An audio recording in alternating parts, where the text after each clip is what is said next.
Le week-end avait été un tourbillon de festivités, commençant sur la Gold Coast depuis vendredi, avec des courses le samedi et une folle nuit au casino qui a suivi. Le dimanche était censé être consacré à la détente au bord de la piscine de la station, mais Tom et Patrick étaient partis tôt, laissant Xavier et Isabella derrière. Plus tard dans la journée, la sécurité de l'hôtel les avait expulsés sans ménagement suite à la découverte d'un sac de pilules et de plaintes pour tapage. Malgré leurs efforts, même en faisant appel à l'aide d'un ami avocat, leurs supplications pour rester étaient restées lettre morte. Sans chambre disponible en raison du week-end chargé, ils n'avaient d'autre choix que de prendre un vol tardif de retour à Sydney le dimanche. À leur retour, le témoin de Xavier l'avait persuadé de prolonger la fête chez Tony, le convainquant de profiter de ses jours sans travail jusqu'au mercredi. Bien que Xavier se soit lassé de la consommation excessive d'alcool et éviter les pilules, préférant garder le contrôle, il s'était joint à eux en signe de reconnaissance pour leurs efforts dans l'organisation des festivités de son enterrement de vie de garçon. Il s'était retrouvé chez Tony après avoir hélé un taxi, tandis qu'Isabella était restée à Sydney, se délectant de sa soirée de célibataire. Xavier avait essayé de la contacter, mais ses appels étaient restés sans réponse, car elle avait emménagé récemment dans son nouveau penthouse il y a quelques mois, jugeant inutile de renouveler son bail. Ses parents catholiques stricts s'étaient pris d'affection pour Xavier, grâce à son emploi respectable dans une banque. Chez Tony, la fête avait continué jusqu'à ce que tout le monde succombe au charme du sommeil, leur corps cédant à l'attrait du cocktail puissant de boissons mélangées. Xavier, lui aussi, s'était assoupi, pour être réveillé en sursaut par un texto surprenant de son voisin du dessous. « Pouvez-vous baisser le volume ? Certains d'entre nous travaillent demain », disait le message. La confusion envahit l'esprit de Xavier alors qu'il répondait par texto, informant le voisin de l'erreur de numéro. La réponse rapide du voisin ne fit qu'approfondir le mystère. « Faites la terre ou bâillonnez-la ». Impressionnant de répondre avec tout ce bruit. Perplexe, Xavier réalisa qu'il pouvait enquêter sur la situation de première main, grâce aux caméras de sécurité installées par l'ancien propriétaire, la fille d'un riche Singapourien. Il se connecta au système sur son téléphone, une configuration qu'il avait établie lorsqu'il emménagea, et vérifia d'abord la caméra du salon. La scène qui se déroula était chaotique. Des bouteilles de bière vides, des verres à vin, un bang et un sac de pilules éparpillés sur la table, mais aucun signe de vie. Le bruit venant d'une autre pièce poussa Xavier à passer à la caméra de la chambre. La chambre, baignée dans la douce lueur de la lune, révéla un trio emmêlé sur son lit. Une voix rompit le silence, dégoulinante de familiarité. « Tu m'as manqué. » La réponse d'Isabella fit frissonner Xavier. « Tu m'as aussi manqué, Tom. » Stupéfait, Xavier s'effondra sur une chaise, son monde s'effondrant autour de lui. Sa fiancée, la femme à qui il avait promis son cœur, était engagée dans une liaison illicite avec son témoin de mariage, Tom, et un autre garçon d'honneur, Patrick. La fureur circulait dans ses veines, mais il savait qu'il devait rester calme, ne pas agir précipitamment. S'assurant que le système de sécurité enregistrait, préservant les preuves accablantes pour les 24 prochaines heures, Xavier continua de regarder la scène sordide se dérouler. La vidéo, légèrement obscurcie par les nuages, capturait les voix de Tom et Patrick, discutant de leurs aventures passées avec Isabella, qui participait avec enthousiasme, fournissant à Xavier plus qu'assez de preuves compromettantes. Après avoir assouvi leurs désirs charnels, Isabella se retira dans la salle de bain tandis que Tom et Patrick se rafraîchissaient avec des boissons, leur conversation et leur intimité physique se poursuivant, renforçant davantage les preuves contre eux. « Je veux te posséder dans ta robe de mariée », déclara Tom, sa voix empreinte de désir. La réponse d'Isabella était calculée, comme toujours. « Je ne la porterai pas avant la veille, donc tu devras attendre après la lune de miel. » Patrick, toujours le provocateur, intervint avec un sourire narquois. « Pas question. On parle du jour du mariage. » Le plaisir d'Isabella était palpable lorsqu'elle demanda « Et comment comptez-vous vous y prendre, vous les vilains garçons ?» Tom, se sentant malin, exposa leur plan. « J'ai repéré le lieu de réception avec Xavier. La salle de bal a une pièce annexe où joue le groupe. Nous prendrons des tours pour distraire Xavier pendant que les autres vous divertiront. L'intrigue dansait dans les yeux d'Isabella lorsqu'elle posa une question. Tous les quatre? Le rire de Patrick résonna à travers les haut-parleurs. Voudrais-tu que ce soit autrement? Un sourire malicieux se dessina sur le visage d'Isabella alors qu'elle avouait « Je suppose que non. Tu sais que je ne prendrai pas la pilule à ce moment-là. Xavier veut fonder une famille tout de suite. Vous jouerez avec mes œufs fertiles. » Elle marqua une pause, sa voix se faisant plus sensuelle, juste d'y penser m'excite. Comment Xavier avait-il pu manquer les signes de cette trahison? La question persistait dans son esprit alors que la voix de Tom rompait la tension, moi aussi. Alors descends pour que je te montre à quel point ça va être chaud. Patrick, toujours impatient, l'encouragea, ne sois pas coincée, ma belle. Laisse-toi aller. Tu sais que tu en as envie. L'encouragement de Tom suivit, poussant la main d'Isabella sur les genoux de Patrick. Calme-toi, Patrick. Nous avons toute la nuit et une bonne partie de demain. Je ne vais chercher Xavier qu'à 17 h. Incapable de supporter le spectacle sordide qui se déroulait, Xavier coupa la diffusion de sécurité, sûr que les enregistrements étaient en sécurité sur un disque dur caché dans son placard, préservant ainsi les preuves de la trahison de sa fiancée. Xavier avait un plan sinistre de vengeance qui mijotait dans son esprit. Il entra dans le salon où Tony et Jeff étaient toujours inconscients sur le canapé. Attrapant une bière dans le frigo, ses yeux tombèrent sur un vieux article de journal parlant d'empoisonnement de boissons, faisant naître une idée machiavélique. C'est alors que son téléphone sonna, un message de son voisin signalant un tapage nocturne aux flics. Le timing était parfait, pensa Xavier avec un sourire en coin. Il décida d'appeler lui-même la police. Oui, vous êtes bien en contact avec la police de la Nouvelle-Galles du Sud. Quel est le problème, mon pote? S'éleva la voix décontractée de l'opératrice. Oh mon Dieu, il faut que tu viennes chez moi tout de suite. Je crois que ma fiancée est en train de se faire agresser. Xavier feignit la panique. D'accord, d'accord, essaie juste de rester calme pour moi. Peux-tu me donner quelques détails? Comment veux-tu que je reste calme? Envoie juste quelqu'un ici rapidement. Pourquoi penses-tu qu'elle est en train de se faire agresser alors? Mon voisin se plaint de bruit fort, mais je ne suis même pas chez moi. Comment peut-il y avoir du bruit si je ne suis pas là? Dépêche-toi, veux-tu? Et comment as-tu appris cette plainte? Demanda l'opératrice calmement. Il m'a envoyé un texto pour me dire qu'il vous appelait à cause du bruit. Allez, il faut envoyer de l'aide de toute urgence. Quelle est l'adresse de ce problème de bruit? Xavier soupira lourdement. C'est ridicule. Il donna son adresse. Restez en ligne 1 minute. Après une courte pause, elle revint. Je vous mets en relation maintenant. Une voix masculine bourrue se fit entendre. Sergent-chef Potts de la division des crimes intimes. À qui ai-je l'honneur? Oh merci mon Dieu. Je suis Xavier Spencer. S'il vous plaît, vous devez envoyer des gens pour ma fiancée. Quelque chose de terrible se passe, je le sens. Xavier simula des sanglots. Nous avons une unité à proximité, mais je dois confirmer quelque chose d'abord, ne le prenez pas mal. La plainte mentionnait des bruits intimes. Y a-t-il une chance que votre compagne ait quelqu'un d'autre avec elle? Xavier pouffa de manière feinte, en colère. Vous plaisantez, monsieur? Nous nous marions dans 3 semaines. Si le moindre retard lui cause du tort, je vous poursuis en justice et je vais à tous les médias avec vos noms. D'accord, d'accord, calmez-vous, monsieur. Nous allons vérifier.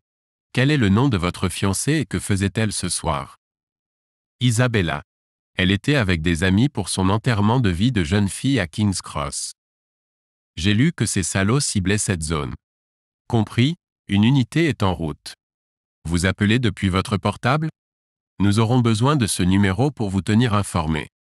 Xavier donna son numéro, puis demanda « Devrais-je venir aussi ?» Non, il vaut mieux que vous restiez là jusqu'à ce que nous vous recontactions. Nous nous occupons du reste. La communication fut coupée. Xavier grimaça, cela ne se déroulait pas précisément comme prévu. Il espérait une scène plus grande lorsque les flics arriveraient. Pendant qu'il attendait, le texto de son voisin arriva. « Désolé mec, je pensais que c'était toi qui faisais tout ce bruit. La police débarque en force cependant, j'espère qu'Isabella va bien. Xavier vérifia rapidement la caméra de sécurité pour capturer le drame qui se profilait. Mais ce qu'il vit dans la chambre lui coupa le souffle. Tom et Patrick avaient utilisé quelques cravates de travail pour attacher les membres d'Isabella au cadre du lit. Elle semblait en tirer du plaisir, mais leur jeu coquin s'apprêtait à mal tourner. Xavier bascula la vue de la caméra sur le salon et la dirigea vers la porte, mais il n'y avait pas encore d'activité. Isabella se remit à crier, ce qui, espérait Xavier, inciterait la police à agir rapidement. Après 3 minutes écoulées, Xavier commença à douter du message du voisin, mais la porte s'ouvrit progressivement. Les policiers entrèrent et inspectèrent le salon. Ils firent signe à 4 autres agents qui attendaient dehors, et tous se dirigèrent vers la chambre. Xavier retourna à la caméra de la chambre, et Tom était toujours occupé avec Isabella tandis que Patrick était au-dessus d'elle. Ils étaient complètement inconscients de ce qui allait se passer, puis la panique éclata. La police fit irruption dans la pièce, leurs lampes torches éblouissantes. « Police armée, au sol immédiatement !» crièrent-ils. Tom et Patrick furent pris au dépourvu. L'un d'eux reçut un coup de pied dans la poitrine, le projetant au sol. Tom persista malgré le chaos jusqu'à ce qu'un autre agent l'attrape par les cheveux et le tire loin d'Isabella, le laissant étendu par terre à côté de Patrick. Quel spectacle étonnant! Patrick et Tom étaient allongés nus sur le sol, avec 2 policiers assis sur eux, leur menottant les mains derrière le dos. Isabella était attachée au lit, entourée d'étrangers brandissant des armes à feu. Un des officiers l'a couverte d'une couverture et a commencé à la détacher pendant qu'il relevait Patrick et Tom et les escortait hors de la pièce. Enfin, les gars retrouvèrent leur voix. « Mais qu'est-ce qui se passe ?» s'écria Tom. « Vous, sale pervers, allez payer pour ça. Ce sera à vous de souffrir là où vous allez. » Un flic grogna en poussant Tom contre le chambranle de la porte. Elle était consentante. Ce n'était pas un viol, intervint Patrick, mais il le regretta quand un autre officier enfonça la crosse de sa matraque dans le ventre de Patrick, le faisant tomber en avant sur le visage. Ils escortèrent les gars hors de la pièce, et une officière entra et prit en charge Isabella, qui était maintenant libre et enveloppée dans une couverture. Elle installa Isabella sur une chaise près de la fenêtre et lui parla doucement, rassurant la perplexe Isabella. « Ne vous inquiétez pas, mademoiselle. Vous êtes en sécurité maintenant. Le sergent va contacter votre fiancé et lui demander de nous rejoindre à l'hôpital. » « L'hôpital ? Oui, nous devons vous faire examiner. Voulez-vous que votre mère soit là aussi ? L'hôpital dispose d'une excellente équipe pour vous soutenir en cette période difficile. Ils sont expérimentés dans l'aide aux victimes d'agressions. » Isabella semblait stupéfaite, comme un cerf pris dans les phares. « Un viol ? Bafouilla-t-elle. Ne vous inquiétez pas, ma chérie. Ils ne peuvent plus vous faire de mal. Prenez juste votre temps. Les secouristes seront bientôt là. » Xavier changea de caméra pour vérifier Tom et Patrick. Ils étaient assis sur le canapé en sous-vêtements pendant qu'un officier en civil les interrogeait. Mais ils restaient silencieux. « Allez, les gars. Nous avons trouvé une grande quantité de pilules ici. Vous êtes probablement au-delà de l'usage personnel et dans le domaine du trafic. Cela pourrait vous envoyer en prison pour au moins 3 ans, même avant de considérer les accusations d'agression. Nous disons juste que ce n'était pas un viol. Au-delà de ça, nous exerçons notre droit de garder le silence et attendons notre avocat, » déclara Tom fermement. « Aidez-nous maintenant, et nous pourrons tous en finir rapidement, » insista de nouveau l'officier. Les gars restèrent silencieux et impassibles. « D'accord, comme tu veux », l'officier se tourna vers ses collègues. « Emmenez-les au fourgon, amenez-les au poste et laissez-les passer leur coup de fil. » Les agents armés tirèrent violemment Tom et Patrick du canapé, les escortant brutalement hors de la porte. Pendant ce temps, l'un des autres officiers fit signe à sa collègue de le rejoindre à l'intérieur de la chambre. Ils se regroupèrent, chuchotant à voix basse des mots que Xavier ne pouvait pas tout à fait distinguer depuis le salon. Lorsqu'ils eurent terminé leur conférence discrète, l'officier féminin retourna surveiller une Isabella terrifiée tandis que son partenaire s'éloignait pour passer un appel. Soudain, le téléphone de Xavier se mit à sonner avec un numéro inconnu. Il répondit d'une voix tremblante, essayant de feindre la détresse au mieux. « Ah allô ? Une voix rauque répondit, « Monsieur Spencer, ici le sergent-chef Potts. » Xavier posa rapidement des questions, sa voix craquant de panique. « Mon Dieu, qu'est-ce qu'il se passe? Avez-vous retrouvé Isabella? Est-elle en sécurité? » Le sergent le coupa net, « Calmez-vous, Monsieur Spencer. Nous avons votre fiancée. Elle va être emmenée à l'hôpital bientôt pour un bilan de santé préventif. » Mon Dieu, est-elle saine et sauve? L'esprit de Xavier était assailli par les pires scénarios. Oui, elle va bien, juste secouée, le sergent le rassura. Je vous donnerai tous les détails à Saint-Vincent. Nous devrions y être dans environ 10 minutes. Appelez-moi quand vous arriverez et je vous informerai sur l'opération. Avant que Xavier ne puisse répondre, la ligne se coupa. Il se précipita pour appeler un taxi, quittant précipitamment la maison de Tony. Bien que tout semblait s'être arrangé mieux qu'il n'aurait osé l'espérer, il ne pouvait se défaire de son malaise quant à la façon dont la police interpréterait la situation. Croirait-il l'histoire soigneusement élaborée d'Isabella plutôt que les protestations de Tom et Patrick? Il devait rester vigilant pour éviter que ces fragiles édifices de mensonges ne s'effondrent. À l'hôpital, un jeune gendarme accueillit Xavier et le conduisit dans une salle privée près du couloir principal. Un grand homme mince avec un nez crochu proéminent était absorbé dans une conversation téléphonique, le front plissé de concentration. Le gendarme fit signe à Xavier de s'asseoir et d'attendre, passant brièvement la tête par la porte pour informer l'homme de la nouvelle arrivée. Terminant son appel, l'homme s'approcha de Xavier avec une main tendue. « Je suis le sergent-chef Potts », se présenta-t-il, serrant fermement la main de Xavier. « Xavier Spencer. Où est ma fiancée? » demanda Xavier, feignant l'impatience. « Elle est avec le médecin en train de subir un examen. Vous pourrez bientôt la voir, » le sergent le rassura. « Mais d'abord, je dois passer en revue quelques points avec vous. » Il fit signe à Xavier de s'asseoir en face de lui au bureau. Claironnant sa voix, le sergent entama son interrogatoire. « Plus tôt ce soir, une équipe de 5 officiers armés est entrée dans votre appartement et a appréhendé 2 hommes qui avaient attaché votre fiancée et étaient intimes avec elle contre son gré. Nous avons les 2 hommes en garde à vue au poste pour un interrogatoire approfondi. »« Ma fiancée? Vous voulez dire Isabella? » interrompit Xavier, continuant à feindre la confusion choquée. Le sergent hocha la tête. « Oui, Isabella est actuellement examinée et donne sa déposition aux enquêteurs. Elle aura bientôt fini. En attendant, j'ai quelques questions pour nous aider à comprendre pleinement ce qui s'est passé ce soir. » Xavier laissa échapper un soupir exaspéré. « Est-ce vraiment nécessaire maintenant? Ne devrions-nous pas nous assurer qu'Isabella va bien en priorité? Je veux juste la voir. » Levant une main apaisante, le sergent répondit, « Vous serez bientôt réunis avec elle, monsieur. Mais je dois d'abord clarifier quelques points clés. » Il se pencha en avant, posant ses avant-bras sur le bureau tout en poursuivant son interrogatoire. « Où étiez-vous ce soir pendant que tout cela se passait? » Faisant mine de ne pas comprendre, Xavier répondit innocemment, « Pourquoi est-ce important? Si j'étais à la maison, peut-être que rien de tout cela ne serait arrivé à Isabella. » Juste observation, concéda le sergent. Mais j'ai toujours besoin que tu me rendes des comptes sur tes allées et venues. Xavier hocha la tête, feignant la coopération. D'accord, eh bien, j'étais chez un ami. C'était le week-end de mon enterrement de vie de garçon et nous venions tout juste de rentrer tard de notre voyage à Brisbane. Un de mes témoins a insisté pour que nous continuions la fête chez lui, à proximité. Dans quel quartier se trouvait la maison de cet ami? Insista le sergent.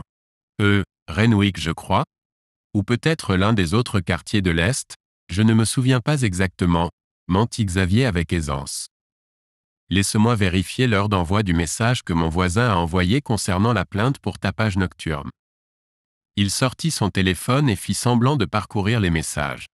Ah oui, le voilà 23h45. Le sergent hocha lentement la tête, étudiant le visage de Xavier. Je veux te montrer quelques photos sur mon téléphone des 2 hommes que nous avons en garde à vue. Dis-moi si tu les reconnais. Juste une intuition, mais ces 2-là ne correspondent pas vraiment au profil de tes délinquants habituels à mon avis. Ils ressemblent plus à un couple de jeunes employés de bureau.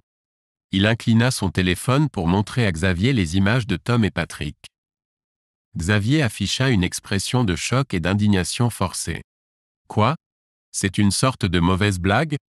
s'indigna-t-il. « Pourquoi diable avez-vous des photos de Tom et Patrick ? » « Tom et Patrick ?» répéta le sergent, ses sourcils se haussant de manière interrogative.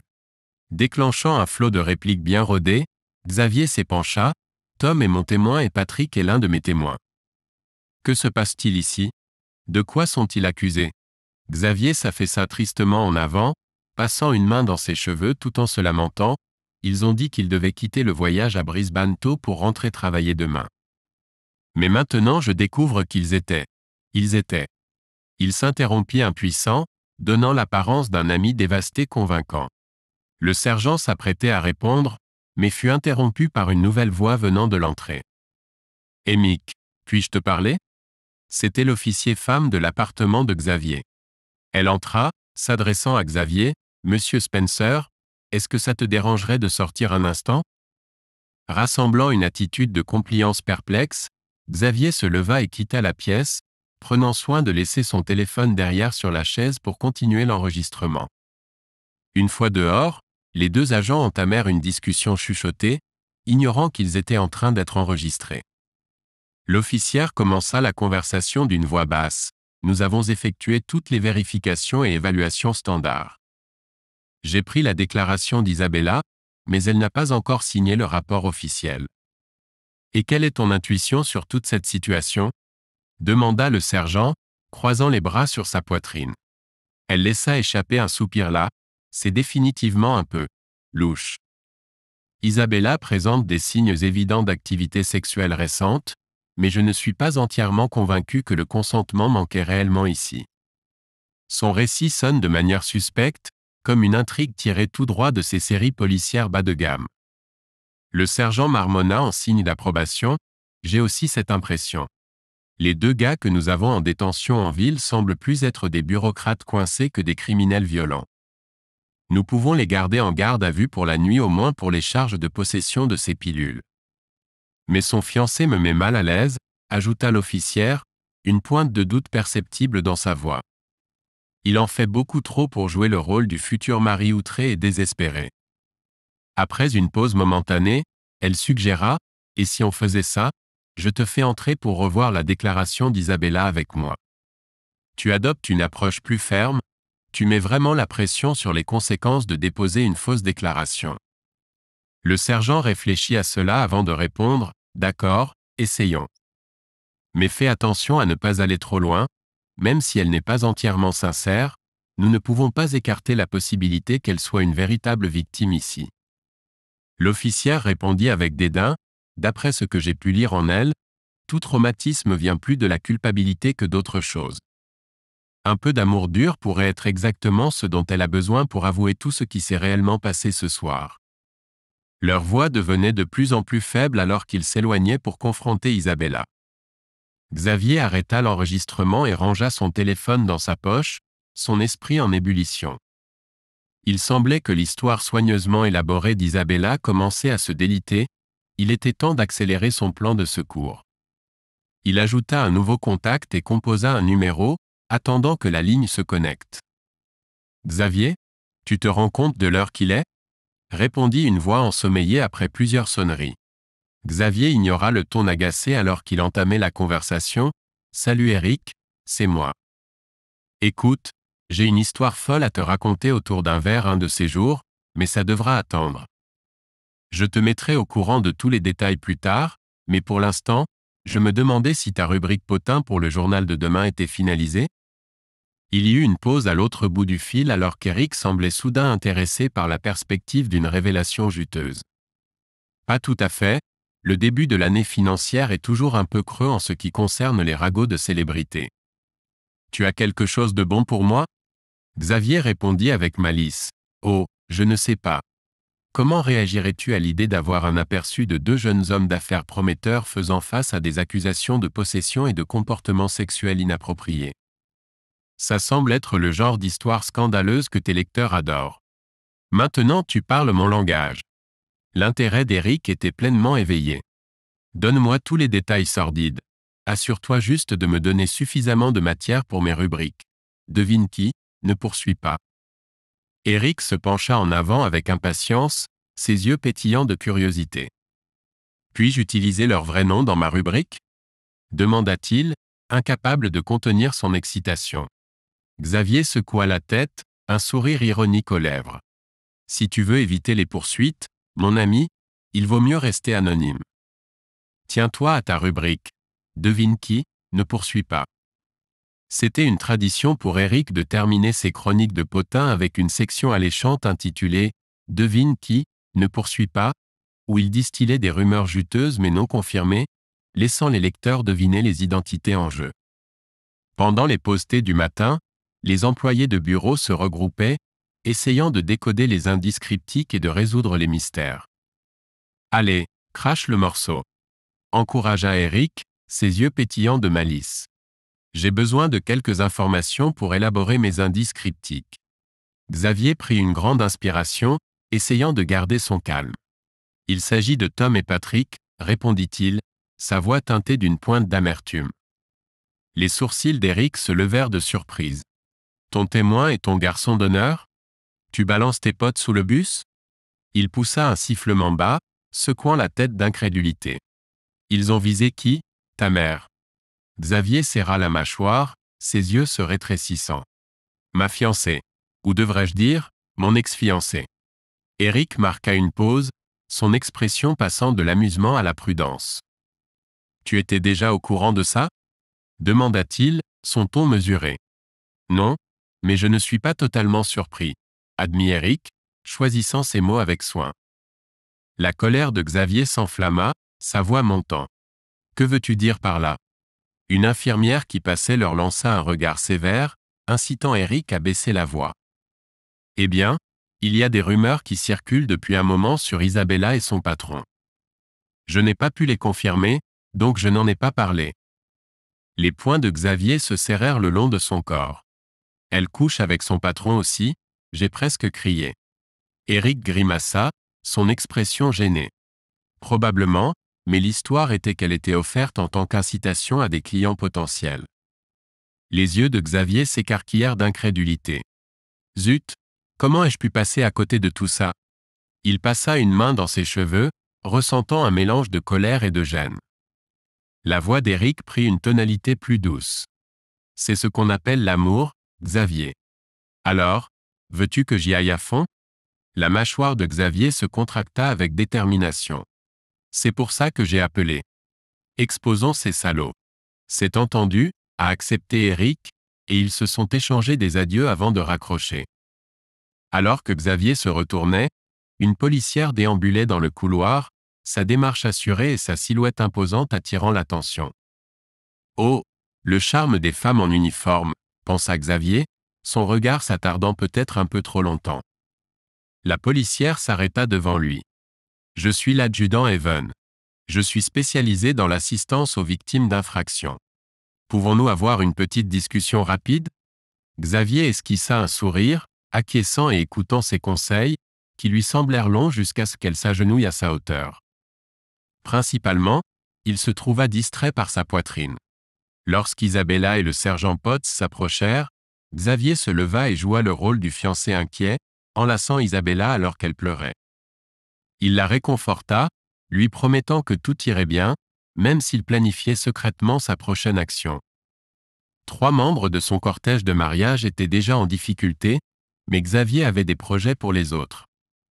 Les 2 agents lui remirent leurs cartes avant de partir. Sur le trajet du retour, Isabella ne cessait de remercier Xavier et de lui dire combien elle l'aimait.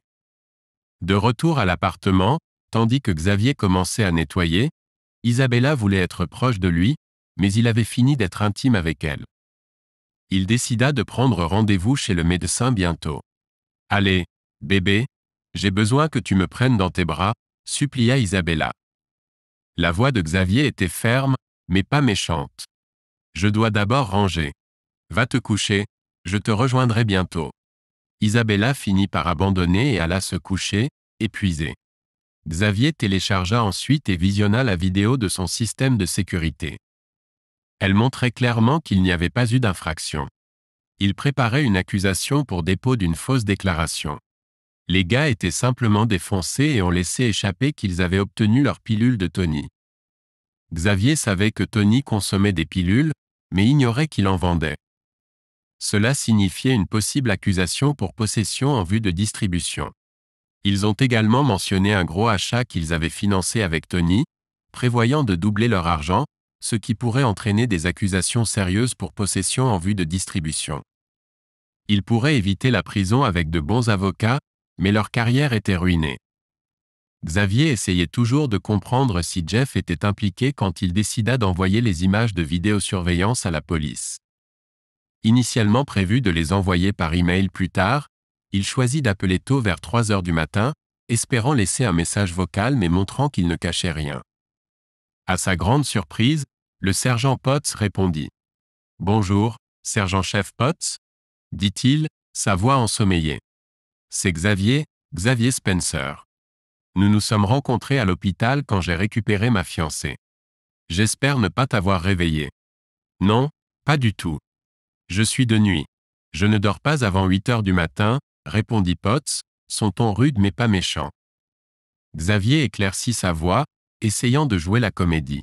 « Écoute, je ne veux pas te prendre trop de ton temps, mais il y a 3 caméras de vidéosurveillance reliées à un disque dur dans mon appartement. » Il renifla et fit une pause pour les faits. Vraiment?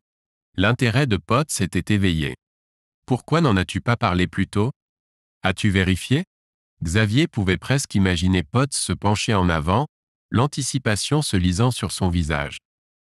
Je suppose qu'avec tout ce qui se passe, j'ai oublié. Je fis une pause et reniflai. Désolé, c'est dur. J'ai regardé et... Il s'interrompit brusquement. Potts mordit à l'hameçon. Quoi? Qu'as-tu vu, Xavier?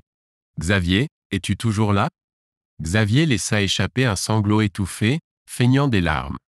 Je ne pense pas que c'était une agression. Mon Dieu, ils sont entrés ensemble en riant et en s'embrassant. Potts saisit l'occasion. Y avait-il quelque chose à propos des pilules? Xavier mentit avec aisance. Je n'ai pas regardé beaucoup après ça, mais ils les ont posées sur la table basse.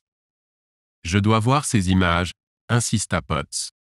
Il y a 2 avocats de haut niveau ici qui font beaucoup de bruit à propos de poursuites. Peux-tu me les envoyer? Je pourrais les envoyer par email, je pense, répondit Xavier. Attends, je vais te donner une adresse. Nous devons les obtenir rapidement. Potts donna l'adresse, et ils raccrochèrent. Xavier se rendit à son ordinateur et envoya une copie de l'intégralité des images des 3 caméras.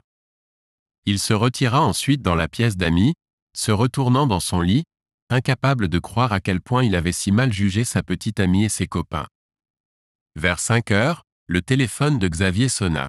« Désolé, j'espère ne pas t'avoir réveillé en plein sommeil profond, » dit Potts, sa voix nettement plus légère. « J'étais au lit, mais j'ai du mal à dormir, » répondit Xavier brièvement, son ton teinté d'amertume. « Oui, eh bien, c'est compréhensible étant donné les circonstances, » reconnut Potts.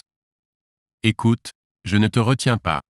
Pourrions-nous prendre un café quand j'aurai fini mon service à 8 heures? Il y a quelques mises à jour que je voudrais discuter avec toi. » Bien sûr, je n'ai pas de plan, répondit Xavier, sa voix empreinte d'une acceptation résignée. Il y a un café à Surrey Hills, juste en bas de l'Oxford Tavern. Tu connais? Oui, je n'y vais pas souvent. Trop de flics, plaisanta Xavier d'un ton sec. Potts rit. Oui, je suppose qu'il y en a beaucoup. Bon, je te verrai à 8 heures. Il raccrocha, laissant Xavier à ses pensées agitées. Xavier se leva à 7 heures du matin et prit une douche. Isabella dormait encore, ou du moins faisait semblant. Il doutait qu'elle soit pressée de lui parler avant d'avoir eu l'occasion de concocter une histoire. Il alluma les informations du matin, espérant se distraire des dernières 24 heures. Le reportage principal des informations de 7h30 attira rapidement son attention. La brigade anti-stupéfiants a mené une descente à l'aube dans la banlieue balnéaire de Bronte, annonça le présentateur. Une maison de 2 étages a été perquisitionnée, et 2 hommes ont été arrêtés en lien avec un réseau de trafic de drogue en centre-ville. Xavier se pencha en avant, son intérêt éveillé. Le présentateur continua: les voisins de la maison ont déclaré que l'occupant était un jeune homme sympathique qui travaillait pour une banque en ville. La police ne donne pas plus de détails pour le moment, mais a confirmé qu'une grande quantité de pilules avait été saisie. Ils ont également mentionné qu'ils retenaient d'autres individus qu'ils espèrent pouvoir aider dans leur enquête. Alors qu'il s'apprêtait à partir pour rencontrer le sergent, Xavier se souvint de sa discussion avec la chroniqueuse mondaine. Il retourna à l'ordinateur et consulta l'édition en ligne du journal. En bas de la rubrique CBD, sous le titre en gras « Devinez qui ne poursuit pas en justice », il lut « Quels sont les projets de mariage à venir de l'importante Dircom et mondaine qui sont en suspens après qu'elle a été surprise en flagrant délit avec quelques membres du cortège nuptial ?» Malheureusement, son futur ex-fiancé et étoile montante dans le monde de la banque privée n'en faisait pas partie. Xavier ricana, savourant la délicieuse rumeur. Cela ne manquera pas de faire jaser les employés de bureau autour de la fontaine à eau ce matin en ville. Soudain, il pensa aux parents d'Isabella. Ils étaient des gens bien et ne méritaient pas d'apprendre les problèmes imminents par des tiers. Il les appela immédiatement, et Jack, le père d'Isabella, répondit. « Salut Xavier, comment se passe le week-end des Bucks ?» Xavier prit une grande inspiration. Il s'est terminé tôt après quelques ennuis à Brisbane. Est-ce que je peux vous rencontrer, toi et Janice, ce matin? Il sentit de l'inquiétude dans la voix de Jack. Qu'est-ce qui ne va pas, Xavier? Xavier choisit de ne pas discuter des détails au téléphone. Je préférerais en parler en personne, si ça te va. Et si on se retrouvait à la pâtisserie près de ton ancien bureau? Jack accepta prudemment. D'accord, mais attends d'avoir tous les faits avant de prendre des décisions. Malgré les conseils de Jack, Xavier se sentait confiant dans ce qu'il savait et partit pour leur rendez-vous, profitant du temps doux et ensoleillé à Sydney. Au café, le sergent Potts informa Xavier des avancées de l'affaire. Bien que les images de vidéosurveillance n'étaient pas utilisables en justice, elles nous ont aidé à faire pression sur les suspects pour qu'ils se retournent les uns contre les autres lors d'interrogatoires séparés. Xavier hocha la tête, écoutant attentivement tandis que Potts continuait. Cela a conduit à une perquisition chez Tony où nous avons trouvé plus de pilules. Tony a craqué sous la pression, offrant de dénoncer son fournisseur en échange d'un accord.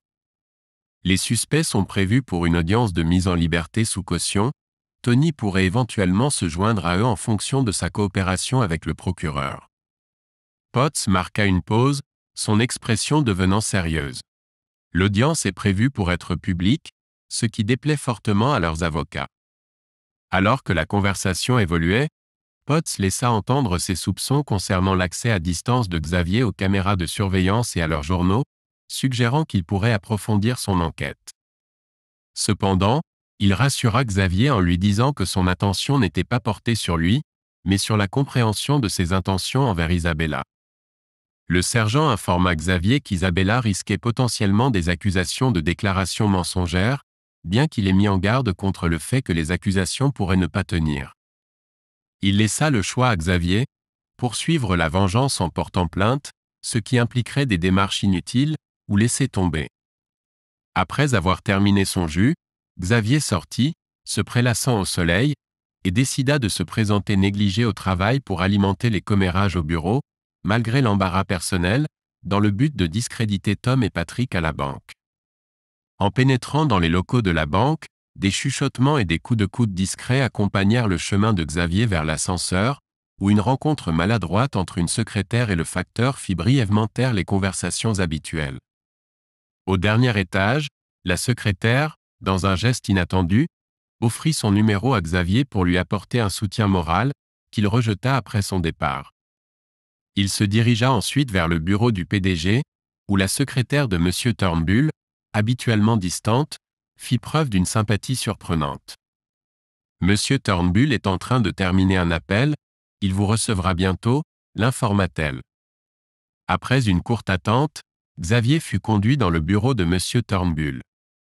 Visiblement surpris par l'apparence de Xavier, il reconnut « Je vois que votre visite aujourd'hui est motivée par des circonstances inhabituelles. » Xavier expliqua le besoin de congés supplémentaires en raison de problèmes personnels impliquant des collègues et l'agence de relations publiques avec laquelle il travaillait. Il a raconté en détail les événements calamiteux de sa fête de célibataire brusquement interrompue, incluant la découverte par la police de sa fiancée et de 2 collègues avec des substances illicites. « Prends tout le temps dont tu as besoin, on se retrouve lundi », le rassura M. Turnbull. La mention de l'agence de relations publiques l'a visiblement agité, et il a laissé entendre un possible problème impliquant un autre cadre. Xavier a pris un taxi pour rencontrer les parents d'Isabella dans leur boulangerie. En attendant, il a vérifié les caméras de sécurité. Isabella, vêtue de lingerie, était dans la cuisine, en train de texter avant de laisser entrer quelqu'un. C'était Jeff, un autre garçon d'honneur. Dans le salon, un air de prudence planait entre eux, bien qu'Isabella semblait plus entreprenante. Le beau-père de Xavier, Jack, est arrivé seul, expliquant que sa femme Janice était bouleversée par un article de presse les concernant. « Je veux poursuivre l'auteur en justice », fulminait-il, jusqu'à ce que Xavier clarifie que tout était vrai, rendant un procès trop coûteux. Xavier a révélé l'incident avec Isabella et le garçon d'honneur. Jack a supposé qu'il l'avait forcé, jusqu'à ce que Xavier montre les images en direct des caméras de sécurité, ce qui l'a fait penser que Xavier inventait toute l'histoire. Utilisant son téléphone, Xavier a appelé Isabella alors qu'elle tendait la main vers le sien, permettant à Jack de voir la situation en cours se dérouler. Submergé, Jack a réalisé que le mariage ne pouvait pas avoir lieu et s'est inquiété pour sa femme. Ils ont quitté la boulangerie pour se changer les idées, évitant de parler d'Isabella. Jack a demandé à Xavier quand il comptait la confronter, demandant à être tenu informé, surtout avant de prendre des mesures drastiques. Après un au revoir gênant, Jack est parti en taxi tandis que Xavier continuait à pied, réfléchissant à sa prochaine démarche. En revoyant les images des caméras de sécurité, il a noté que la scène s'était terminée avec Isabella s'habillant et Jeff se préparant à partir. Xavier a envisagé d'utiliser les images des caméras de sécurité pour saboter le mariage à venir de Jeff avec Penny Ryan Hill, la fille d'un riche magnat australien, mettant potentiellement en péril l'avenir personnel et professionnel de Jeff.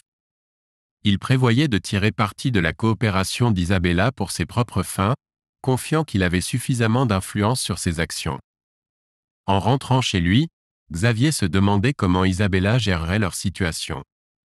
Mais à son arrivée, Isabella avait disparu, retardant leur confrontation inévitable et lui laissant le temps de préparer un montage accablant pour Penny. La conversation de Jeff avec Isabella à son arrivée était intrigante pour Xavier. Jeff avait été envoyé par les avocats de Patrick et Tom pour savoir ce qu'elle avait dit à la police. Bien que l'idée d'accuser Jeff de subornation de témoins ait effleuré l'esprit de Xavier, il l'a rejetée comme inutile, certain que Penny imaginerait des punitions bien plus sévères. Jeff a interrogé Isabella de manière persistante sur les pilules et sa déclaration à la police. Elle prétendait n'avoir mentionné que « le singe ». Jeff a précisé que les garçons étaient accusés de possession et de trafic de drogue, pas de « singe ». En réalisant que son « histoire de singe » était inutile, Isabella s'est affaissée sur le canapé, incitant Jeff à s'approcher pour la réconforter, signalant peut-être ainsi la raison de son départ de l'appartement de Xavier. Vers 17h, alors que Xavier cuisinait son dîner, la porte de l'appartement s'est ouverte. Le claquement des talons hauts sur le sol en bois annonçait le retour d'Isabella, accompagnée de sa demoiselle d'honneur, Shelley. Elles semblaient rester ensemble pour des raisons de sécurité. En s'approchant, Isabella tendit les bras pour une étreinte et dit « Xavier, chéri, où étais-tu ? Nous étions tellement inquiètes. » Sa voix tremblait alors qu'elle reniflait, retenant ses larmes. Xavier ne répondit pas à l'étreinte, gardant les bras le long du corps et essayant de maintenir une voix calme. « J'ai été occupé à parler à la police, à mon patron et à ton père, » répondit-il. Isabella se raidit, prise au dépourvu, mais essaya de garder son calme. Shelley intervint. « Je suis là pour expliquer comment ils ont drogué les boissons de Xavier hier soir à la soirée de célibataire, et il a été expulsé du club. Tom et Patrick étaient là, et ils ont proposé de le ramener chez lui, et c'est à ce moment-là qu'ils en ont profité. » Isabella a tenté un autre câlin, mais Xavier a reculé. « Vraiment ? C'est ce qui s'est passé, Shelley ?» demanda-t-il sarcastiquement. « Oui, Tout comme l'a dit Isabella, c'était juste un peu d'amusement qui a dégénéré, affirma Shelly. Et est-ce que tu as drogué son café avant qu'elle ne couche avec Jeff ce matin? Ajouta Xavier, provoquant l'ouverture choquée de la bouche de Shelly.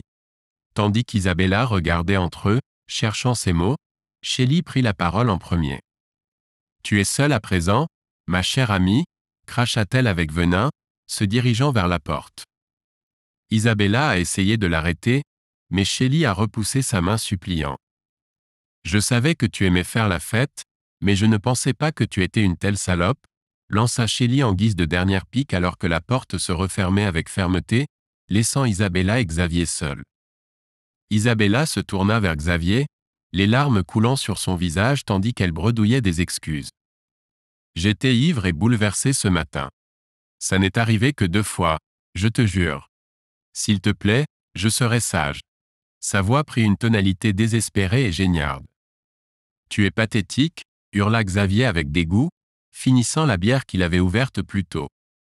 Seulement 2 fois, se moqua-t-il, imitant la voix pleine de désir de Tom. Mon Dieu, tu m'as manqué. Puis il passa à un falsetto aigu pour imiter la réponse lascive d'Isabella. Tu m'as aussi manqué, Tom. Isabella parut choquée, les yeux grands ouverts. Mais comment as-tu pu? Xavier la coupa brusquement. Tu te souviens quand tu as emménagé et que je t'ai parlé du système de sécurité et des caméras? Oui, mais tu as dit que tu ne les utilisais pas, répondit-elle humblement. Je ne les utilise pas, mais elles fonctionnent toujours 24h/24. Je pensais que la police aurait besoin de preuves de ton agression. Mais au lieu de ça, ça a juste prouvé que tu es une menteuse. Ses paroles étaient emplies de mépris.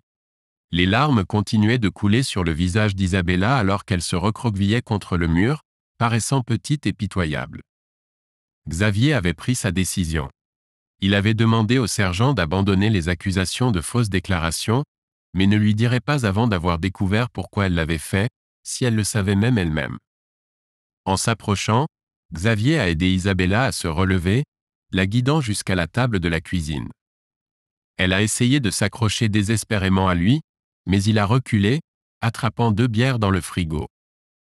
Il s'est assis en face d'elle, ouvrant les bouteilles et en plaçant une devant elle avant de prendre une gorgée de la sienne. Il faut que tu comprennes, c'est fini entre nous, d'accord? Déclara Xavier fermement. Isabella hocha silencieusement la tête, de nouvelles larmes montant. Le flic m'a demandé si je voulais qu'il te cloue pour mensonge. Je dois décider d'ici 18h ce soir, continua-t-il froidement. Donc tu as 30 minutes pour répondre honnêtement à mes questions, et peut-être que je leur dirai de te laisser tranquille. S'il te plaît, Xavier, ne fais pas ça. Commença à supplier Isabella, mais il la coupa. Réponds à mes questions ou attends les flics, l'interrompit-il, son ton n'admettant aucune discussion. Elle hocha de nouveau la tête, attrapant la bière et l'engloutissant. Un ami m'a dit que tu couchais avec ton patron. C'est vrai? Demanda Xavier brutalement. Isabella hocha la tête, essuyant ses larmes du revers de la main. Depuis combien de temps? Exigea-t-il. Environ 9 mois, répondit-elle en reniflant bruyamment. Tu n'y travailles que depuis 10 mois. Pourquoi diable ferais-tu ça? S'exclama-t-il incrédule. Isabella commença à expliquer entre 2 reniflements. J'ai été recruté pour cette nouvelle équipe corporate, censée être la meilleure. Mais après 1 mois, mon patron Jeremy m'a appelé dans son bureau. Il n'était pas content. Elle marqua une pause pour prendre une autre longue gorgée de bière. Son reniflement constant agaçait Xavier, alors il attrapa une boîte de mouchoirs sur le buffet et la lui lança. Elle se moucha bruyamment avant de continuer. Jeremy a dit que je ne contribuais pas assez. Je lui ai dit que je travaillais plus dur que quiconque. Puis il a contourné le bureau, s'est planté devant moi et a dit que j'avais été embauché pour mes atouts.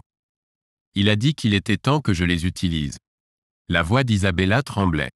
Alors il a commencé à déboutonner ma blouse. Xavier secoua la tête avec dégoût. Waouh, c'est clairement une agression. Pourquoi tu as supporté ça? Demanda-t-il incrédule. Facile pour toi de dire ça. Tu es le prodige, le plus jeune à avoir jamais reçu le bonus d'1 million de dollars. Répliqua Isabella, sa tristesse laissant place à la colère. Moi, j'en étais à mon 3e emploi en 2 ans, essayant juste de me faire un nom. En couchant avec ton patron?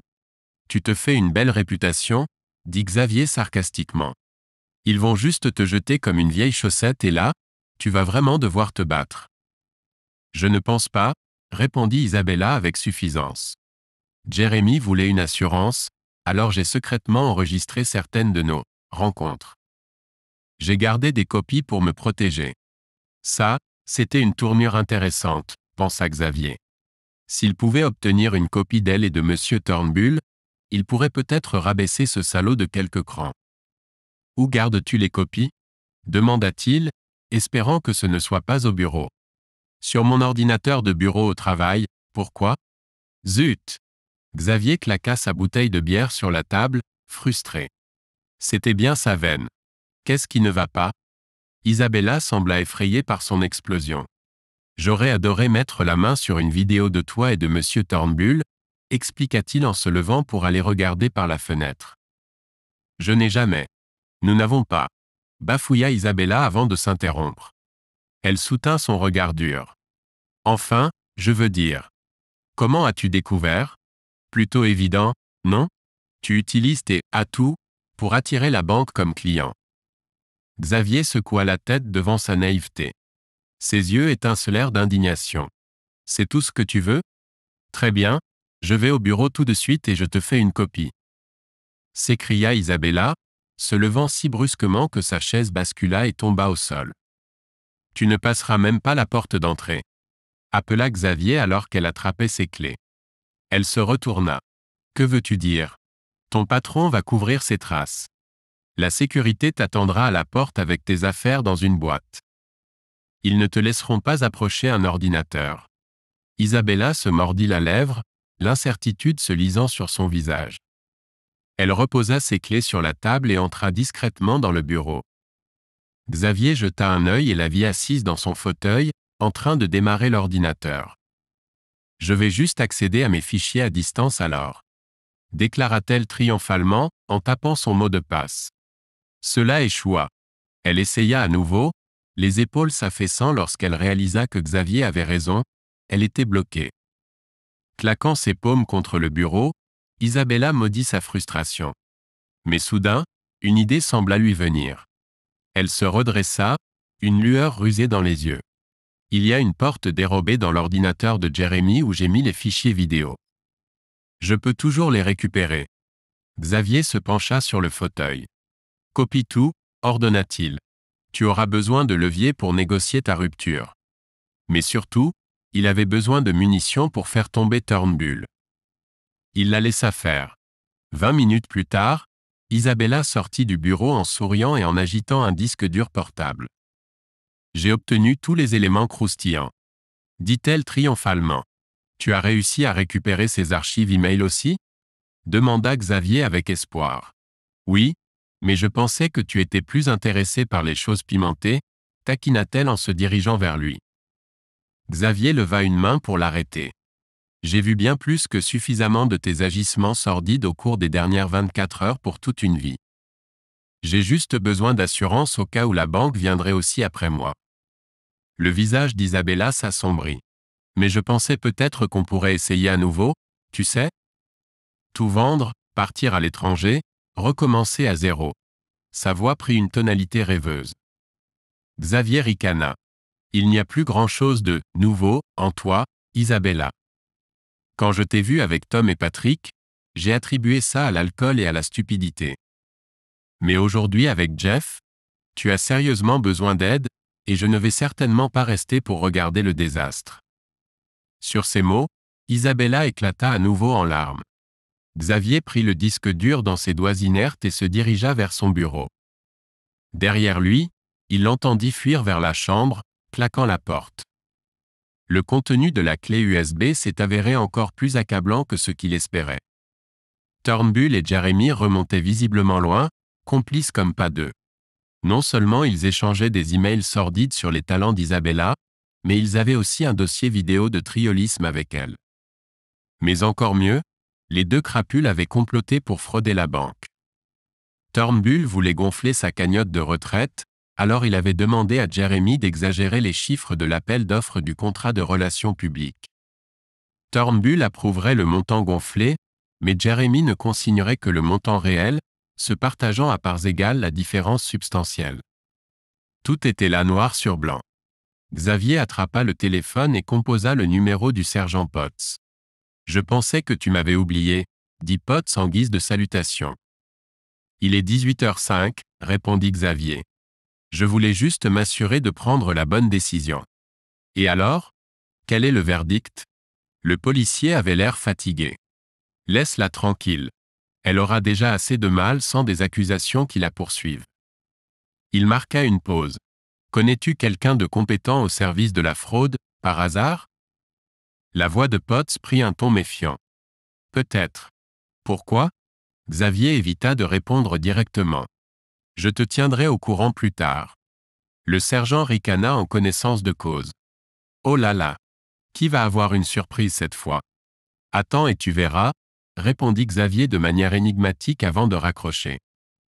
Son appel suivant fut pour le père d'Isabella afin qu'il vienne chercher sa fille égarée. Xavier avait bien l'intention de dormir dans son propre lit ce soir. Puis, en y réfléchissant, il envoya par email à Penny la vidéo du matin où son fiancé Jeff était avec Isabella. Ça lui faisait mal de le faire, mais espérons que cela lui éviterait un plus grand chagrin à long terme. Jack arriva environ 40 minutes plus tard. Il fallut quelques efforts pour convaincre Isabella de sortir de la chambre, mais finalement elle émergea, les yeux rougis et soumise. Xavier l'aida à rassembler quelques affaires avant de les accompagner jusqu'à la porte. À peine était-il parti que son téléphone sonna. C'était Eric du journal. « Alors, tu as apprécié ma chronique aujourd'hui ? » Le journaliste demanda, sa voix débordant de malice impatiente. « Ouais, » répondit Xavier d'un ton plat. Sa vengeance commençait déjà à lui sembler creuse. Eric entendit son manque d'enthousiasme. « Eh bien, tu ne vas pas te dégonfler, hein ? Ils ont eu ce qu'ils méritaient. » Xavier pensa aux dommages collatéraux, Jack et Janice, Penny. Il y avait toujours un coût humain. « Qui veux-tu que je cible pour l'article de demain ? » demanda-t-il enfin. Eric réfléchit un moment avant de répondre. « Tu es toujours là ? » « Ouais, je réfléchis juste. » Le journaliste tournait autour comme un vautour cherchant son prochain repas. Les deux garçons d'honneur pris avec Isabella, plus un autre, seront inculpés demain. Trafic de drogue. Eric soupira de déception. Désolé mec, mais quelques banquiers pris pour de la weed ne feront pas lever les sourcils. Pas seulement possession. Importation et fourniture, ajouta Xavier. Cela éveilla l'intérêt d'Eric. Eh bien, des banquiers haut placés, hein ? Il rit avec une délice avide. Tu as autre chose pour moi ou c'est tout ? Le puits de rage de Xavier était enfin à sec. Je te ferai savoir s'il y a quelque chose d'autre, dit-il de manière évasive avant de raccrocher. Il en avait assez détruit pour une journée. Éteignant son téléphone, débranchant le téléphone fixe et fermant tous les volets, Xavier s'effondra sur son lit, espérant se couper du monde et obtenir un sommeil bien mérité. Mais ce ne fut pas le cas. À 9h30 le lendemain matin, un martèlement insistant à sa porte réveilla Xavier. Il l'ouvrit pour trouver Greg, le concierge de l'immeuble, l'air contrarié. « Mec, qu'est-ce qui se passe avec ton téléphone ? J'essaie de te joindre depuis 1 heure. » Xavier se frotta les yeux endormis. « Je les ai éteints. J'avais besoin d'un repos ininterrompu. » Que se passe-t-il ? Greg s'écarta, laissant apparaître un agent de sécurité en uniforme tenant une boîte, et un homme en costume. « Ces gars attendent de te voir. » L'homme en costume s'avança, tendant un document officiel. « Monsieur Xavier Spencer ? » « Oui, » confirma Xavier prudemment. « Je viens du service juridique de la banque. Ceci est pour vous informer que votre contrat a été résilié en vertu de l'article 112B pour avoir porté atteinte à la réputation de la banque. Voici votre chèque de départ correspondant à 2 semaines de salaire. » Il tendit un bout de papier à Xavier. « Et James ici à vos effets personnels de votre bureau. » Le garde déposa sans cérémonie la boîte aux pieds de Xavier. Xavier resta là, stupéfait, pendant que les 2 hommes se retournaient et se dirigeaient vers l'ascenseur. Enfin reprenant ses esprits, il leur cria « Attendez. J'ai signé un nouveau contrat il y a 3 semaines me garantissant 9 mois de salaire plus 50% de mon dernier bonus en cas de licenciement. » L'avocat se retourna, désintéressé. « Je n'en sais rien, monsieur. Si vous souhaitez contester, je vous suggère de prendre un avocat. Bonne journée. » Sur ces mots, lui et le garde disparurent dans l'ascenseur. Le superviseur fit un signe de tête compatissant à Xavier avant de partir à son tour. « Désolé, mon pote. » Indigné, Xavier saisit la boîte et l'emporta à l'intérieur. Elle contenait quelques photos encadrées et le maigre contenu de ses tiroirs de bureau. Maudit soit-il, jura-t-il en lui-même, il n'allait pas se laisser avoir. Attrapant son téléphone, Xavier appela l'avocat en droit du travail qui avait examiné son dernier contrat avant de le signer. « Petite question. Ce nouveau contrat est-il entré en vigueur immédiatement ou y avait-il une clause stipulant qu'il prendrait effet plus tard ?» L'avocat tergiversa. « Eh bien, en matière juridique, cela peut aller dans les deux sens, tu sais. Arrête de tourner autour du pot. Oui ou non? Est-ce valide maintenant ?» Un silence pesant. Pas tout à fait encore. Censé entrer en vigueur ce jeudi, selon le paragraphe 3. Et c'est pour ça que ces salauds essaient de me rouler. Ils comptent sur le fait que je ne me battrai pas pour ça. Xavier frappa du poing sur la table. Quel est ton plan d'action, champion? Je peux déposer une injonction et peut-être obtenir une audience devant un juge d'ici la fin du mois. Maudits avocats, toujours prêts pour une bataille judiciaire. Et si on descendait là-bas et qu'on avait une discussion avec mon patron en premier? J'ai quelque chose qui pourrait le faire reconsidérer rapidement la position de la banque. La voix de l'avocat adopta un ton prudent. Quelque chose de louche, je présume? Rien que j'ai fait, se dépêcha de le rassurer Xavier. Petite question. Est-ce qu'ils t'ont rendu tout ce qui t'appartenait? Il reste quelque chose au bureau? Xavier fit mentalement l'inventaire du contenu de la boîte. Attends une seconde. Mes clubs de golf. J'ai un set dans les casiers de stockage de l'étage exécutif. Parfait. Ces bébés ont de la valeur? L'avocat semblait maintenant beaucoup plus intéressé. Environ 20 000 €, à peu près, dit Xavier d'un air décontracté. C'est un set Onma personnalisé. Enfin, la moitié d'un set, l'ensemble complet coûte environ 50 000 €. L'avocat laissa échapper un sifflement admiratif. Nom d'un chien. D'accord, j'aime où ça mène. Écoute, je vais rédiger une ordonnance de tribunal pour tes biens personnels et la présenter au bureau du juge. Quand pourras-tu la voir? Je veux être à la banque à 13 h aujourd'hui. L'avocat hésita. C'est vraiment juste. Obtiens simplement les documents et retrouve-moi dehors. Tu me les remets et je te récupère ces clubs en échange. Marché conclu? Marché conclu. À tout à l'heure à 13 h pile. Xavier s'autorisa un sourire satisfait en raccrochant.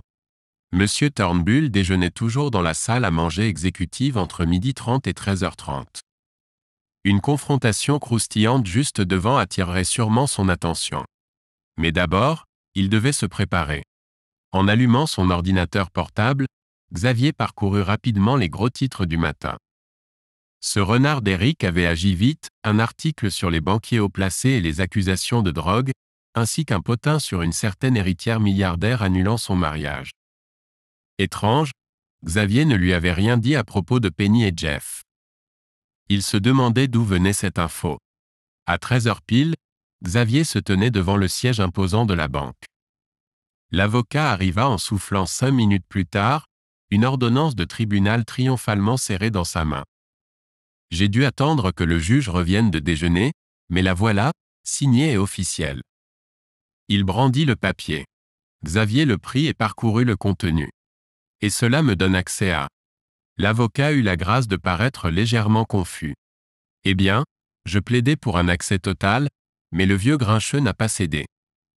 Cela vous autorise uniquement à entrer, récupérer vos clubs de golf et repartir immédiatement. Ça fera l'affaire, dit Xavier d'un ton sombre. Allez, allons affronter le lion dans sa tanière, d'accord? Ils passèrent à travers la porte tournante lustrée, pour être immédiatement bloqués par le même agent de sécurité que ce matin-là. Il leva une main massive.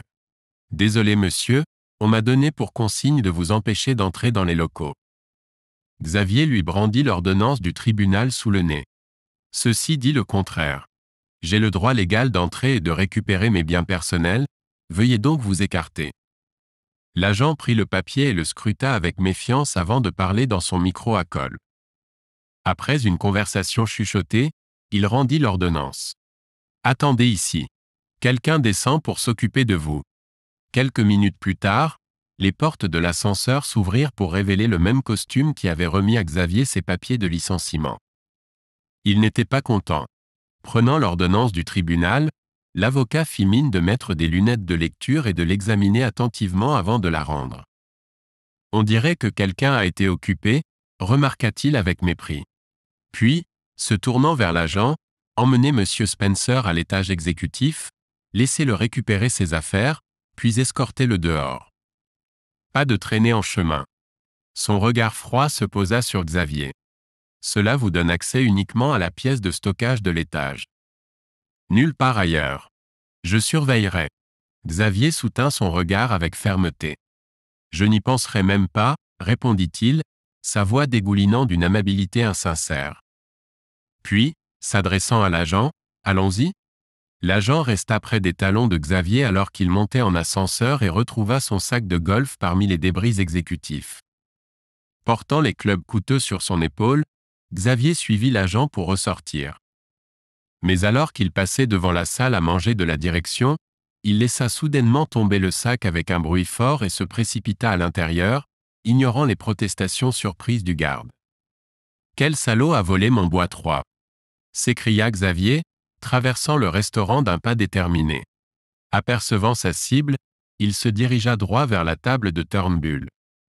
Le garde le rattrapa et attrapa son bras juste avant qu'il n'atteigne sa cible, attirant l'attention du PDG. Turnbull leva les yeux de son steak tartare, son expression s'assombrissant lorsqu'il reconnut l'intrus. « Que diable fait-il ici » tonna Turnbull, se levant à moitié de sa chaise. « Excusez-moi, monsieur, il s'apprête à partir » grogna le garde, luttant pour maîtriser un Xavier qui se débattait. « Monsieur Turnbull, j'espérais pouvoir discuter rapidement de mon indemnité de départ, dit Xavier, haletant, luttant toujours contre la poigne de fer du garde. Je pense vraiment que vous voudrez reconsidérer les termes une fois que vous aurez vu ce que j'ai. Pas la moindre chance. Cracha Turnbull. Éloignez immédiatement cette vermine de bas étage. Ordonna-t-il au garde. Rapide comme un serpent, Xavier parvint à se libérer juste assez longtemps pour sortir une petite clé USB de sa poche et la lancer sur la table. Elle atterrit proprement dans la purée de pommes de terre de Turnbull. Si j'étais vous, j'y jetterais un œil, appela Xavier par-dessus son épaule alors que le garde le sortait de la pièce de force. Mais j'attendrai que madame ne soit pas dans les parages, si vous voyez ce que je veux dire. Les yeux de Turnbull se rétrécirent en fente furieuse. En chassant un morceau de purée du lecteur, il le retourna entre ses doigts. Qu'y a-t-il là-dessus? Que manigances-tu, espèce de petit merdeux? Xavier afficha un sourire agaçant. Pourquoi ne pas appeler votre vieux copain Jeremy et lui demander? Je suis sûr qu'il sera ravi de vous éclairer. Jeremy? Quel est son rôle là-dedans? Turnbull parut profondément perturbé par l'idée que son complice puisse être impliqué. Je suppose que vous devrez l'insérer pour le découvrir. Je dirais que vous avez environ, 24 heures pour prendre contact avant que cette affaire n'éclate dans les médias. Xavier avait atteint la porte, le garde rougeau le soutenant presque. Tu as toujours mon numéro. Parlons bientôt, d'accord? Je te détruirai pour ça. Tu ne travailleras plus jamais dans cette ville. S'énerva Turnbull impuissant, mais Xavier était déjà parti, emmené hors de portée auditive par son costaud escorte. L'avocat attendait nerveusement dans le hall, son sac de golf à ses pieds. Qu'est-ce que c'était que ça? On aurait dit un sacré grabuge. Xavier afficha un sourire de chat qui a mangé le canari en prenant ses clubs sur l'épaule. Avec un peu de chance, c'est Matt. Si ce fourbe veut sauver sa peau misérable, il acceptera mes conditions et me donnera ce qui m'est dû légalement. Et s'il te met au défi? Que feras-tu alors? Xavier haussa les épaules, sans souci. Alors je le coulerai comme le Titanic et maudirai les conséquences. J'en ai fini de jouer selon leurs règles tordues. Il était tard quand Xavier rentra enfin chez lui, un frisson d'inquiétude atténuant sa bravade précédente. Il avait lancé une sacrée grenade à présent, il devait voir si Turnbull lui en renverrait une avant qu'elle n'explose dans leur visage à tous les deux. Vers 23h30, son téléphone vibra avec un message entrant. Le cœur battant, Xavier ouvrit le message. Café Centennial Park. 6h45. Viens seul. Il répondit brièvement pour accuser réception. Il n'avait aucune chance de pouvoir dormir cette nuit. Le jeu était lancé. À l'aube, Xavier sirotait un café noir corsé, un œil sur la porte du charmant petit café. Il était arrivé délibérément tôt, ne voulant pas que Turnbull le prenne au dépourvu. Sa vigilance porta ses fruits. L'homme lui-même vint traverser l'herbe humide à peine 5 minutes plus tard, une vilaine grimace marquée sur son visage joufflu. Xavier alla à sa rencontre à mi-chemin, maintenant une distance prudente. On ne sait jamais avec les rats acculés. Qu'est-ce que tu veux? Grogna Turnbull à travers ses dents serrées. Xavier avança son menton avec défiance. Pour les enregistrements? Juste ce qui m'est dû selon les termes de mon dernier contrat, pas plus, pas moins. 9 mois de salaire et 50% de mon dernier bonus annuel. Je trouve que c'est plus que juste. Turnbull semblait sur le point d'exploser une veine, mais il parvint à maîtriser son tempérament infâme. Plongeant la main dans son manteau, il sortit un document officiel et le brandit avec mépris devant Xavier. Tout est là, noir sur blanc. Signe et tu auras ton argent sale d'ici la fin de la journée. Maintenant, où sont les copies? Je sais que tu en as fait, espèce de petit malin. Xavier accepta les documents, les survolant rapidement. Tout semblait en ordre. Il hocha la tête, satisfait. Ils seront livrés à ton bureau. Enveloppe non marquée. Et les originaux? Je veux chaque dernier bout de preuve de ta vile tentative de chantage. Xavier esquissa un sourire narquois. Désolé, cela reste avec moi. Appelle ça une petite police d'assurance. Tu ne voudrais pas revenir sur notre accord, n'est-ce pas? Turnbull semblait prêt à l'étrangler de ses propres mains. Tu sais que tu ne travailleras plus jamais dans cette ville. Ce pays. L'enfer, cet hémisphère. Je veillerai personnellement à ce que tu sois un poison pour toute entreprise légitime, cracha-t-il avec venin. Je suppose que c'est une bonne chose que je n'ai aucune intention de me salir à nouveau dans ton onde sale de pot de vin et d'exploitation, répliqua Xavier. Profite de ta cage dorée. J'espère que ça vaut le prix de ton âme. Sur ces mots cinglants, il fit volte-face et s'éloigna, sans jeter un regard en arrière à l'oligarque apoplectique qui le fixait avec haine. L'avocat de Xavier était plus qu'heureux de déposer l'accord signé en toute hâte, presque jubilant à l'idée d'avoir eu le dessus sur le géant bancaire. Il renonça même à ses 30% de frais de contingence habituels, qualifiant cela de « plaisir rare d'aider à enfoncer le système ». À midi, une enveloppe de courrier banal contenant des enregistrements compromettants avait été remise en main propre au bureau de M. Turnbull par un coursier à vélo ennuyé, avec signature requise. Et d'ici la fin de la journée, un montant rond de 726 000 $, une somme coquette représentant 9 mois de salaire plus une généreuse part de la prime annuelle de Xavier, avait atterri sur son compte en banque. Bien sûr, il avait toujours les emails. Ceux-ci étaient en route joyeusement vers un ami du service de fraude, prêt à arriver après la confirmation des fonds. Laissons Turnbull ruminer cela pendant qu'il savoure ses gains mal acquis. La justice karmique le rattraperait assez rapidement. La situation d'Isabella avait empiré dans les jours qui avaient suivi. Après avoir confronté Jeremy en état d'ébriété au bureau, elle avait été immédiatement licenciée et avait reçu une contravention pour conduite en état d'ivresse sur le chemin du retour. Son permis suspendu, elle avait humblement envoyé ses parents récupérer ses affaires chez Xavier, incapables de lui faire face. Tom, Tony et Patrick avaient tous été libérés sous caution, mais un procureur zélé faisait grand bruit autour de leur poursuite médiatisée, déterminé à faire un exemple des « frères de la finance moralement corrompus » et de leur culture de la drogue en entreprise. Les médias, bien sûr, s'étaient jetés dessus. Les détails sordides de l'affaire des témoins de mariés sous coke, comme l'avaient joyeusement surnommé les tabloïds, émergeaient quotidiennement. Il semblerait que le père de la mariée, un capitaine d'industrie, avait utilisé son influence considérable pour expédier Jeff au Bangladesh afin de superviser une affaire textile particulièrement désagréable en guise de pénitence. Apparemment, ils espéraient garder cette affaire sordide hors des pages sociales, mais clairement, le mal était fait grâce à la plume empoisonnée d'Eric. Pas que Xavier ait eu beaucoup de sympathie pour ce diable en particulier. L'arrogance de Jeff et le manque de discrétion stupéfiant d'Isabella les avaient condamnés.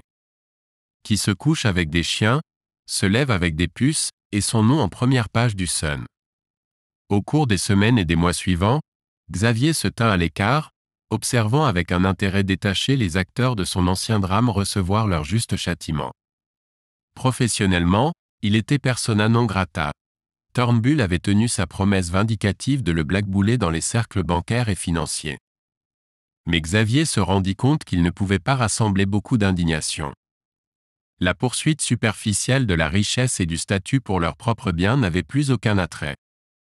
Il avait un matelas financier confortable, même s'il n'avait pas l'argent obscène dont il avait autrefois rêvé d'amasser. Cela lui permettrait de rester à flot pendant qu'il réfléchissait à sa prochaine étape. Peut-être une association à but non lucratif ou un passage dans la fonction publique. Quelque chose pour laver la puanteur de l'avarice vide de son âme.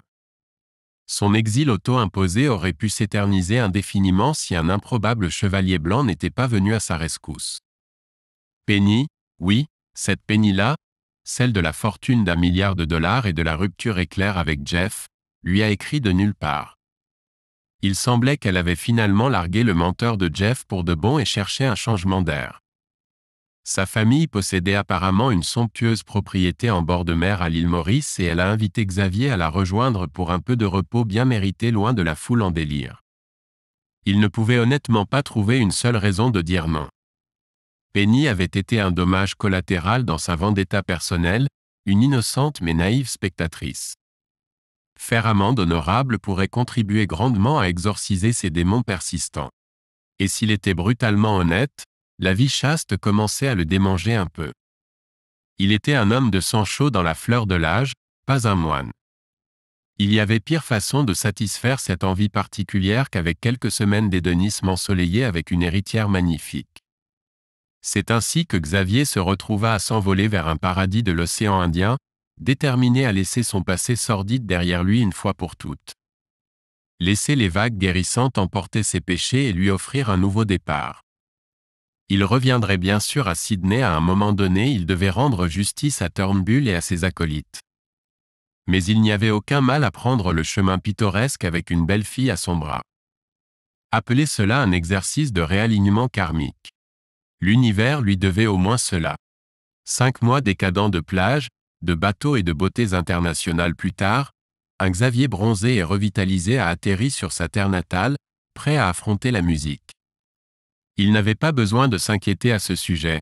Le dossier contre son ancien tourmenteur était si solide que vous auriez pu rebondir une brique en or dessus. Les flics avaient Turnbull dans le collimateur pour fraude, racket et une demi-douzaine d'autres accusations colorées. Le salaud rusé a essayé de se dérober, bien sûr, il a fait venir toute une dream team de diables à la langue bien pendue pour semer la confusion et jeter le doute. Mais la trace papier ne mentait pas. À la fin du premier jour, l'accusation l'avait présenté comme le cerveau d'une vaste entreprise criminelle, Jeremy son complice zélé. La banque, sentant d'où venait le vent, a coupé sans ménagement leur ancien chouchou, niant toute connaissance ou implication dans son sinistre stratagème. Sa cohorte vantée de porte-parole en Armani s'est éclipsée, laissant un seul défenseur public accablé pour poursuivre le combat perdu d'avance. Quand Turnbull, désespéré de sauver son navire qui coulait, a tenté de jouer la carte des banquiers baiseurs enregistrés secrètement, cela s'est retourné contre lui de manière spectaculaire. Il s'est avéré qu'un jury d'Australiens ordinaires n'avait que peu de sympathie pour un anti littéralement pris la culotte baissée. Jeremy, toujours le rat rusé, a jeté un coup d'œil à la façon dont les choses tournaient mal et a immédiatement retourné sa veste contre son vieux complice. En échange d'un accord de plaidoyer confortable, 3 ans dans une sorte de club de vacances à sécurité minimale ironiquement appelé prison, il a pointé du doigt son patron comme le maître manipulateur dépravé derrière chaque sale coup. Isabella a été traînée sous les feux de la rampe en tant que témoin réticent pour l'accusation, son témoignage maladroit ne rendant pas service à Turnbull. La défense a essayé de la discréditer en tant que femme méprisée, mais le jury, qui l'avait déjà vue bien trop souvent en noir et blanc granuleux, n'a pas été ému par la stigmatisation. En fin de compte, Turnbull a choisi la voie du lâche, plaidant coupable dans l'espoir de clémence. Le juge lui a donné quelques années symboliques dans une cellule douillette, mais avec les poursuites civiles, la banque et diverses parties lésées se pressaient, il était probablement le dernier goût de liberté qu'il avait connu. Sa femme, qui avait tant souffert, a saisi l'occasion de prendre la poudre d'escampette, demandant le divorce tout en lui laissant magnanimement garder les actifs liquides qu'elle avait déjà transférés dans des comptes offshore à son nom. Le procureur de la couronne, enivré par la tête d'un col blanc sur une pique, s'est lancé à la poursuite de Jeremy et Isabella comme un dingo après un bébé. Jeremy, affichant déjà une pâleur de prison avant le jugement, avait l'air carrément cadavérique lorsqu'il était emmené pour un long séjour au plaisir de Sa Majesté. Isabella, pour sa part dans les enregistrements sordides, s'en est sortie avec une peine avec sursis et une sévère remontrance sur le choix de ses fréquentations. Mais sa réputation ne se remettrait probablement jamais. La malédiction du canapé avait détruit plus de carrières prometteuses qu'un enfant illégitime. Quant à Xavier, il a réussi à échapper à l'inévitable examen légal avec peu plus que quelques claquements de langue désapprobateurs. Son nom était traîné dans la boue dans certains cercles. Aucune entreprise financière légitime ne voulait avoir affaire à lui. Mais il avait brûlé ses ponts lui-même. Son exil était à la fois volontaire et amplement mérité. Néanmoins, un homme devait gagner sa vie. Avec ses références à jamais entachées, Xavier a décidé de se frayer un nouveau chemin. Il a lancé une modeste société de capital risque, spécialisée dans le soutien aux projets environnementaux et de durabilité. Cela ne le rendrait jamais riche, pas riche au point d'être milliardaire de toute façon. Mais cela payait les factures tout en lui permettant d'utiliser son acuité financière autrefois redoutable pour quelque chose d'indéniablement louable. Un peu d'expiation cosmique n'a jamais fait de mal à personne. La belle et vive Jenny voltigeait dans sa vie de manière exaspérante. Elle était un peu une dévoreuse d'hommes et il était franchement réticent à s'engager dans quoi que ce soit de sérieux. Mais ils appréciaient la compagnie l'un de l'autre lors de ces courtes permissions entre les missions de chasse au cadre de haut niveau. C'était suffisant, ou presque, car cela ne faisait aucune différence. Xavier n'avait aucune illusion sur le fait qu'il avait été miraculeusement guéri de tous ses vices et défauts. La confiance ne viendrait probablement jamais facilement pour lui, et le pardon encore moins. Mais peut-être que vivre bien n'était vraiment la meilleure des revanches. Son dernier projet lui tenait particulièrement à cœur, un ambitieux projet de restauration des zones humides dans le bush, loin des lumières vives et des tentations sombres de la grande ville. Il avait réussi à convaincre un groupe de sociétés minières et de banques de le financer en tant que coup de communication, redorant ainsi leur blason terni. Le plan était de vivre sur place pendant toute la durée du projet, supervisant la revitalisation depuis la modeste mais confortable ferme qui avait autrefois été le centre névralgique d'une vaste station de moutons. Lui seul, les étoiles et 1 million d'acres de bush préservés. Si cela ne l'aidait pas à trouver un peu de paix, ou du moins à fuir ses démons un moment, rien ne le ferait. Xavier se tenait sur la véranda, regardant le soleil disparaître sous l'horizon dans un tourbillon d'orange et de rouge. L'ampleur même de ce spectacle lui coupait le souffle.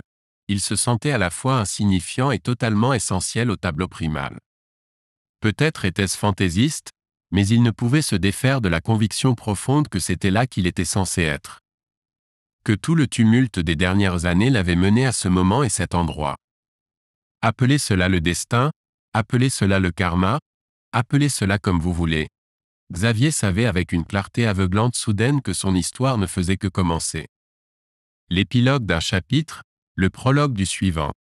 Il tourna le dos à la lumière mourante, rentrant à l'intérieur pour se verser 2 doigts de whisky et ouvrir son carnet usé.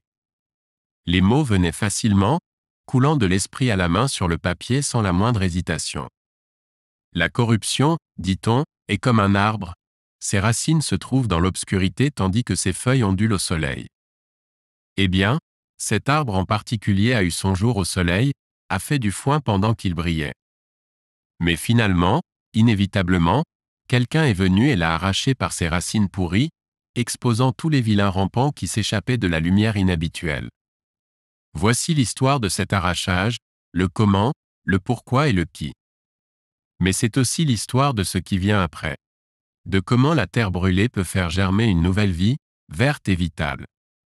Si tu lui donnes une chance. Xavier marqua une pause, le stylo en suspens au-dessus de la dernière page vierge. Il pensa à Isabella, partie à Bali à la recherche d'une source spirituelle. À Penny, qui avait transformé son nom de famille et ses investissements avisés en un empire commercial redoutable. À Jenny, qui continuait de voltiger dans sa vie comme une libellule incandescente, ne se posant jamais mais illuminant ses journées tout de même. Mais surtout, il pensa à lui-même, au jeune prince urbain en colère et arrogant qu'il avait été. Au cynique désabusé, déterminé à obtenir sa revanche sur ceux qui l'avaient blessé. Et enfin, à l'homme qu'il essayait de devenir, toujours imparfait, toujours en quête, mais un peu plus sage et beaucoup plus optimiste. Il supposa qu'il y avait une leçon quelque part, mais diable s'il pouvait la déceler. Peut-être que cela n'avait pas d'importance. Peut-être que le sens était dans la recherche, dans les tâtonnements de l'obscurité à la lumière. Dans la certitude que chaque fin n'était qu'une chance de recommencer. Xavier vida son verre et posa son stylo. Les ombres s'allongeaient, les premières étoiles du soir scintillaient dans le ciel cobalt. L'arbre avait peut-être disparu, mais ses racines étaient profondes. Seul le temps dirait si ce qui pousserait à sa place serait vert et bon. Il pensait avoir toute une vie pour le découvrir. Se levant du bureau abîmé, Xavier attrapa son chapeau et sortit pour saluer la nuit de velours. Les marais ne se restaureraient pas d'eux-mêmes, après tout. Il avait tout un monde de travail devant lui.